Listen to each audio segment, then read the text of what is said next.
K Raghavan ധാർമ്മികമായ ഉത്തരവാദിത്തമില്ല. അതാണ് കോൺഗ്രസ് ചോദിക്കുന്ന ഒന്ന്. രണ്ട്, ഈ വാജിവാഹനം സംബന്ധിച്ച് ഇങ്ങനെ കൈമാറിയത് എവിടെയും പോയിട്ടില്ലല്ലോ, അതിലെന്ത് നിഗൂഢത എന്നാണ്. അതിലൊരു വ്യക്തത വരുത്തൂ ശ്രീ ജയചന്ദ്രൻ.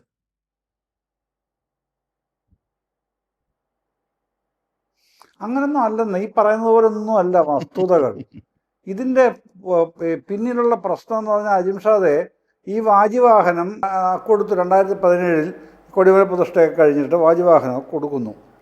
പിന്നെ അതങ്ങ് ആ വിഷയം ആരും അത് ഗൗരവമായിട്ട് എടുത്തിട്ടില്ല. ആ വിഷയം പ്രയാർ ഗോപാലകൃഷ്ണൻ്റെ ബോർഡിൻ്റെ കാലത്താണ് ഇത്ര ഒരു പ്രശ്നം ഉണ്ടായത് എന്നുള്ള സംഭവം പോലും എപ്പോഴാണ് വരുന്നത്? ഇതാദ്യം ഇത് സംബന്ധിച്ച് മറ്റൊരു ചാനലിൽ ഞാനാണ് ചർച്ച ഓപ്പൺ ചെയ്യുന്നത് തന്നെ.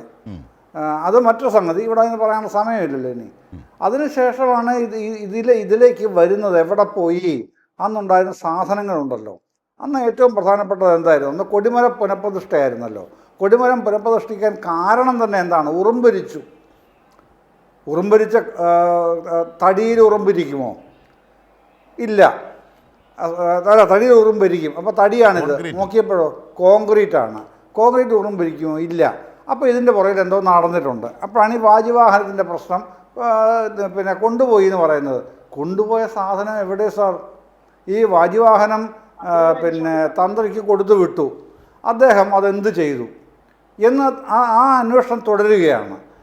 ഇതുമായി ബന്ധപ്പെട്ടവർ, പോലീസൊന്നുമല്ല, ഇതുമായി ബന്ധപ്പെട്ട മറ്റ് പലരും. അങ്ങനെ ഇരിക്കുമ്പോഴാണ് പിന്നെ ഈ വാജിവാഹന സാധനം ഹൈദരാബാദിലൊക്കെ ചെന്ന് പല വീടുകളും പ്രദർശിപ്പിക്കുന്നതായി പൂജിക്കുന്നതായൊക്കെ അറിയുന്നത്. ഒരു ദിവസം ഈ വിഷയം ചർച്ച ചെയ്യുമ്പോൾ മനോരമ ചാനലിൽ വെച്ച് എന്നോട് ചോദിക്കുകയാണ്, നിങ്ങളിങ്ങനെ പറയുന്നത് ഉത്തരവാദിത്തത്തിലാണ്. ഞാൻ പറഞ്ഞു, എനിക്ക് എൻ്റെ ബോധ്യമാണ്. അതങ്ങനെ ഒരു ടെലിവിഷൻ ചാനലിൽ ഇങ്ങനെ അങ്ങനെ പറയുന്നത് മര്യാദയാണോ? ഞാൻ പറഞ്ഞു, അങ്ങനെയാണെന്നുണ്ടെങ്കിൽ മര്യാദ അല്ലെങ്കിൽ നിങ്ങളടക്കമുള്ളവരെ കൊണ്ടുപോയി എനിക്കെതിരെ പിന്നെ അപകീർത്തി കേസ് കൊടുക്കുക, ഞാൻ നേരിട്ടോളാം, അത്രേ ഉള്ളൂ കാര്യം എന്ന് എനിക്ക് തീർത്ത് പറയേണ്ടി വന്നു. അപ്പോൾ അവിടെ ഈ വാജിവാഹനം എവിടെയാണെന്ന് ചോദിച്ചാൽ ഹൈദരാബാദിൽ പോയി തെളിവ് ഞാൻ കൊടുക്കണം. അത് കഴിഞ്ഞിട്ടാണ് ഇദ്ദേഹം പറയുന്നത്, ആര് പിന്നെ തന്ത്രി പറയുന്നത്, വാജിവാഹനം എൻ്റെ പക്കലുണ്ട്. അതുവരെ എവിടെയാണെന്നുള്ളത് പറയുന്നില്ല, എൻ്റെ പക്കലുണ്ട് എന്ന് പറയുന്നു. അപ്പം പുറത്തേക്ക് വരികയാണ്, എൻ്റെ കയ്യിലുണ്ട് ആ സംഗതി, ഇത് അദ്ദേഹത്തിൻ്റെ കയ്യിൽ വെക്കേണ്ടതാണോ, അങ്ങനെയാണോ ചെയ്യേണ്ടത് എന്നുള്ളത് സ്വാഭാവികമായിട്ട്